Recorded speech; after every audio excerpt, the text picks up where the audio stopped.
But first, we start with the murder of a woman on a Charlotte commuter train. She was from Ukraine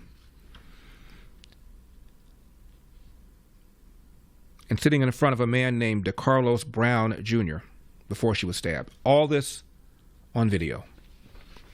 And the legacy media, I'm talking about the NBCs, CBS, ABCs, were really, really late in covering it. You know who broke the story? News Nation, number 13. Just into our newsroom in North Carolina, a 23-year-old Ukrainian refugee was stabbed and killed while on a train in Charlotte, North Carolina. In the surveillance video, you can see the man in the red hoodie on the right side of your screen as he raises a folding knife, allegedly stabbing Irina Zarutska 3 times, including in the neck. She had boarded the train just minutes prior. The young woman had reportedly fled Ukraine due to the war, hoping for a safer life in the States. The attack happening late last month around 10 p.m., and at this point, police believe this deadly attack was completely random. The suspect has been identified as 34-year-old DeCarlos Brown Jr. He has multiple arrests dating back to 2011, including assault and robbery with a dangerous weapon. Police say after the slaying, he walked through the rail car, stripping his sweatshirt and waiting by the doors when other passengers began to notice blood dripping from him. He's now facing first-degree murder charges. Just chilling. Homeless man said to have some mental illnesses, arrested 14 times, including for very serious crimes. And the mayor of Charlotte said this, and I will quote, "We will never arrest our way out of issues such as homelessness and mental health. And we should not be villainizing those who struggle with their mental health or those who are unhoused." End of quote. We will never arrest our way out of it. Well, they've arrested him. Media Research Center headline, "Here we go again. Legacy media is silent on brutal murder of Ukrainian refugee in North Carolina." First paragraph, "A common feature of legacy media coverage leading up to the 2024 presidential campaign was their collective reluctance and or outright refusal to cover heinous crimes that reflected poorly on key Democrat policies."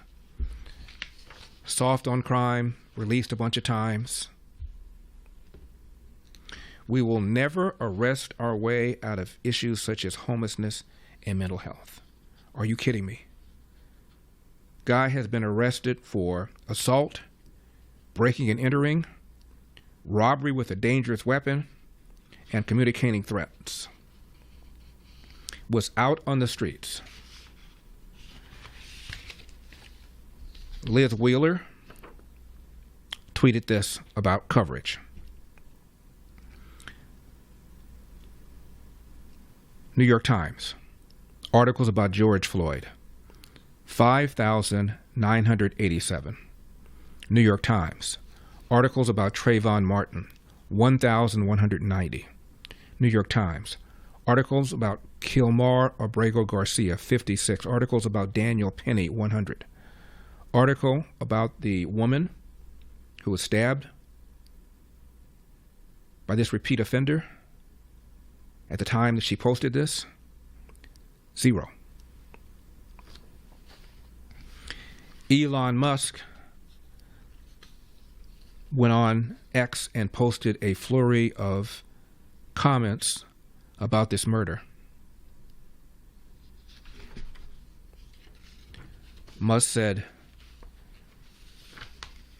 "Let's change the law. Between now and then, name and shame the DAs and judges who enable murder, rape, and robbery, but especially shame those who funded the campaign of the DAs and judges. That will make the biggest difference." U.S. Representative Randy Fine of Florida, Republican, said, "I'm going to introduce legislation to hold judges accountable when violent repeat offenders they release commit new crimes. It's easy to release criminals when you're protected by an armed bailiff at all times.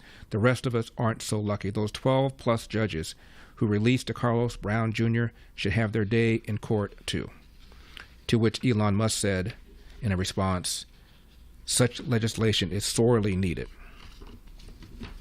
And a cultural commentator named Amiri King posted a series of FBI stats. I posted them as well years ago.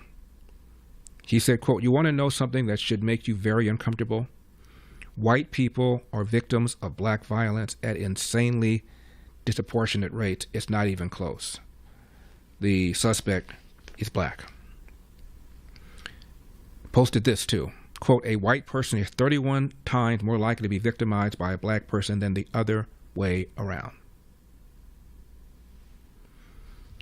Elon Musk said, "Did you know this? These are just the facts as reported by the government. One can argue about what the solution may be, but the facts are accurate." End of quote. Now, we've talked about this for years.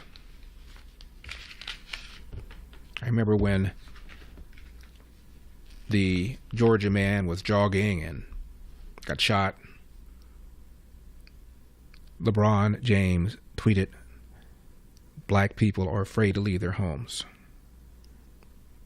We're catching hell." Really? You want to talk about black, white, violent interracial crime? Roughly between 500 and 600,000 such incidents each year. 85 to 90%, as I've said many times, it is a black perp and white victim, only 10 to 15% the other way around. During the campaign when I ran for governor in 2021, a homeless man, mentally ill, assaulted Governor Gavin Newsom. LA Times said, quote, "Man arrested on suspicion of assaulting Governor Gavin Newsom during Oakland visit." But the mayor of Charlotte says we can't arrest our way out of mental illness and homelessness. So why did they arrest this man? He had 14 previous arrests. And the mainstream media barely covered it until late in the cycle. For full shows, live and on demand, it's Salem News Channel.